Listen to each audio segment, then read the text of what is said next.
Merry Christmas from the student of rhythm. I'm in my car.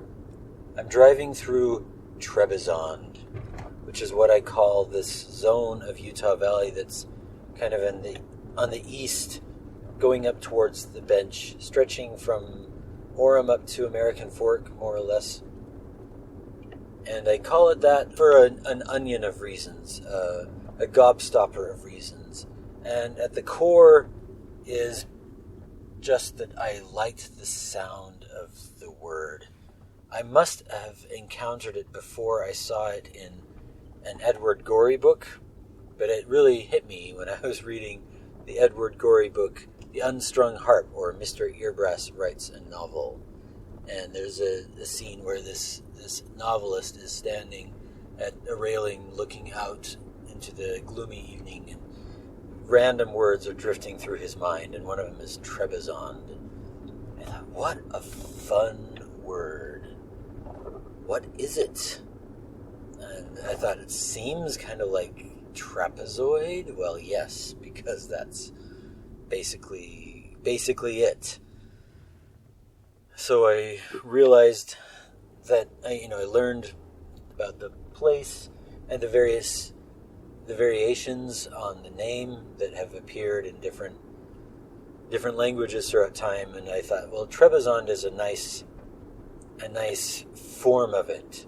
And I thought, there's towns in, say, upstate New York, right, that are named after places in ancient Greece, But I mean, it's because of the connection to ancient Greece that people wanted to name places in upstate New York Greek names. And so, like Palmyra, right, or Ithaca. And so I thought, well, why not Trebizond out here? I mean, for that matter, there's Bethlehem, Pennsylvania, and so on. So in this sort of private mythology, I don't know if I'd call it a mythology, somewhat. There's a fantasy, kind of an alternate. I don't think fantasy is the right word. Fantasy in a older sort of clinical sense, not in the literary genre sense. Because when I think about this area of Utah Valley being Trebizond, it's not imagining that there's novel or movie magic at work. There certainly is enchantment.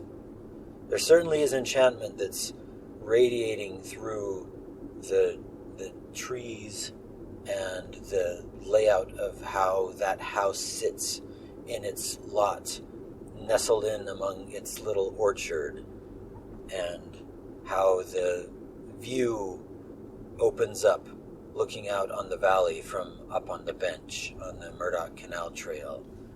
So there certainly is enchantment.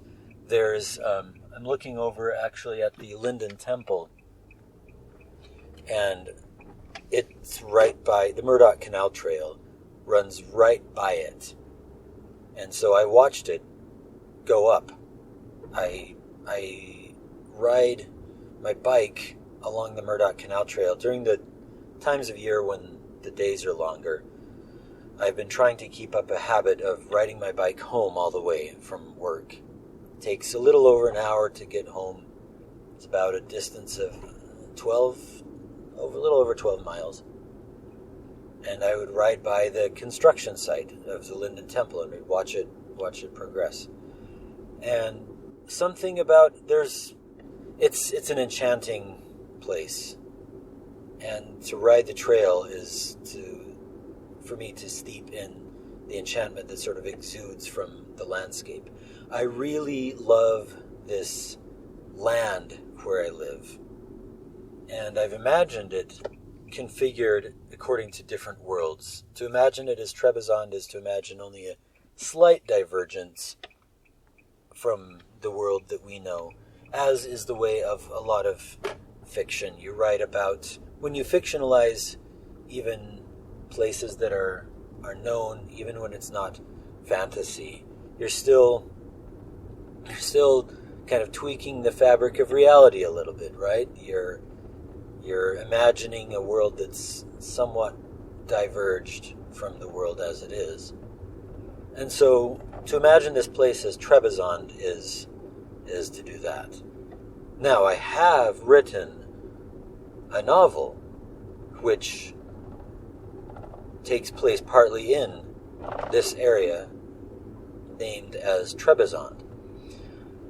That novel, I'm not going to talk about it very much right now. I've submitted it to Arc Press, and I have no idea when I am going to hear back as to their decision, whether they want to do anything with it. It's called AC, and it's an Afrofuturist Western about a homeless robot hunter, which is not the kind of book that I usually write, but it was a good exercise to write something out of my habit, out of my comfort zone. It's set in the not too distant future.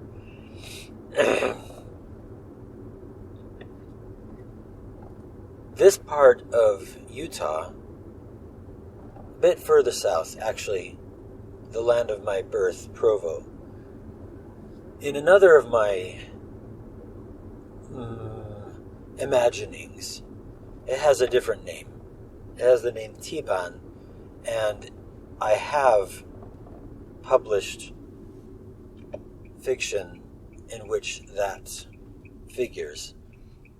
The fiction that I've published so far consists of a couple of short story in print, a short story and a novella. They're gathered together in this volume, The Boy Who Became a Jackrabbit.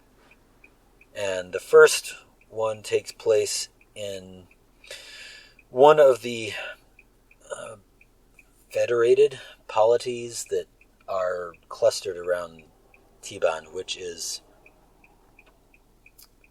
centered in Utah Valley, reimagined as belonging to a different world. So it's the land, and it's not the whole planet Earth reimagined. There's a radius.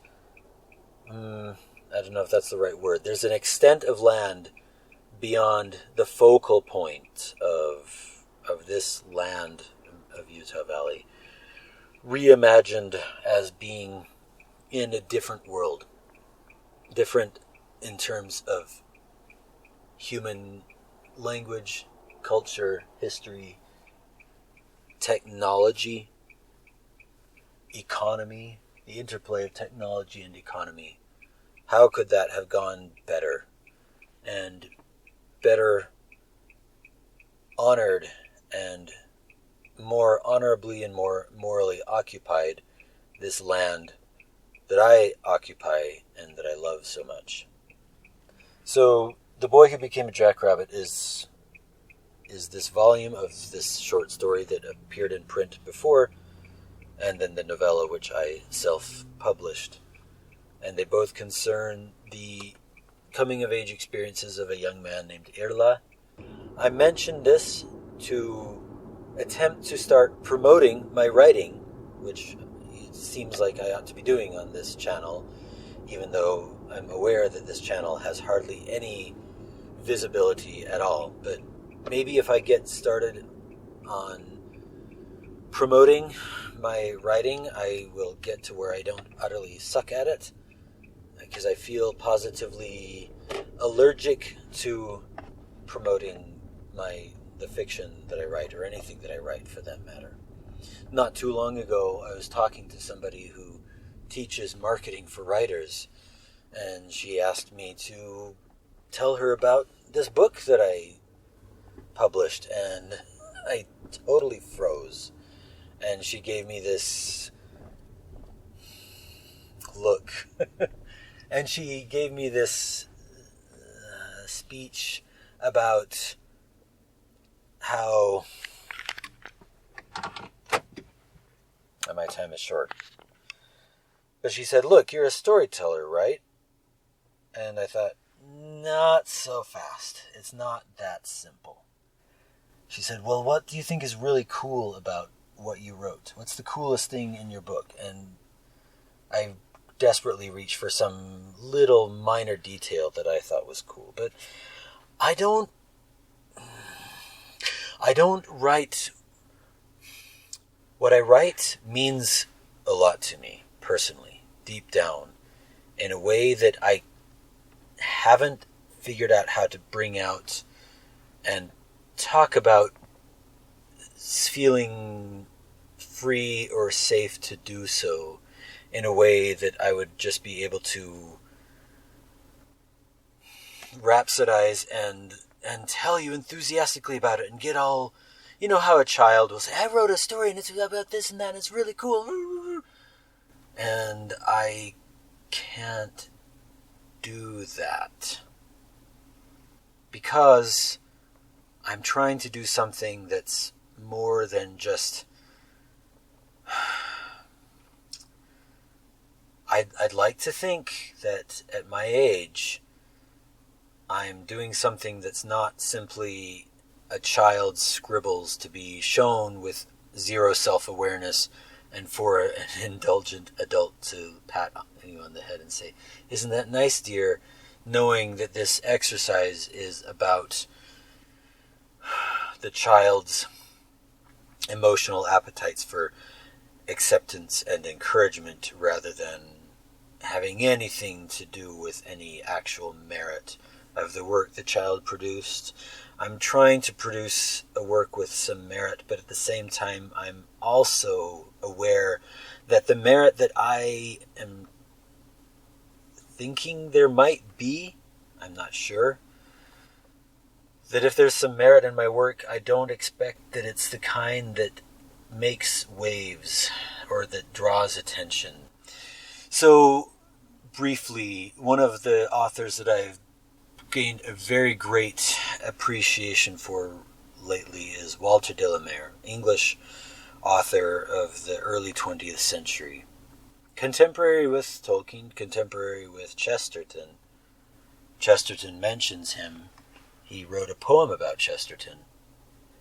And I first discovered him through his children's poetry and then his other poetry, and then I started reading his fiction. And I've warmed to it and I've come to appreciate it very much. And it demands attention.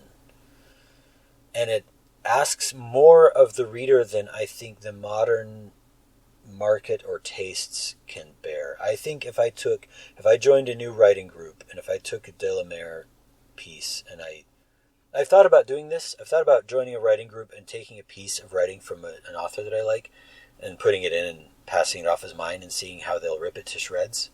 Because I think they would rip de la Mare to shreds. I was in a writing group once and a guy said that he hated Wallace Stegner's Angle of Repose, and I left the writing group. And so I have serious doubts as to whether Walter de la Mare would get published or whether, let's just say it, whether in a typical Utah Valley-based writing group anybody would give him any credit or concede any kind of merit to his writing. They'd probably say, this is the most boring, pointless stuff. There seems to be some sort of magic in this. What's the magic system like? How does the magic system work?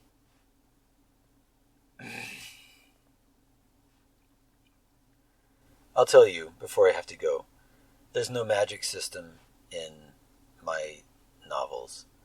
And in the novel that I'm publishing serially now, it's called Cry Heresy. This is the final point that I was leading up to promote this novel of mine that's on Patreon, appearing serially. No, there's no magic system. Is there magic at work? Characters certainly think so. And you'll have to figure that out for yourself. But there's certainly enchantment that I hope to touch, that I hope to open up a window to readers to touch through my writing. How well I succeed in that remains to be seen. But here, down below in the description, is the link. Thank you for your patience in listening, and Merry Christmas!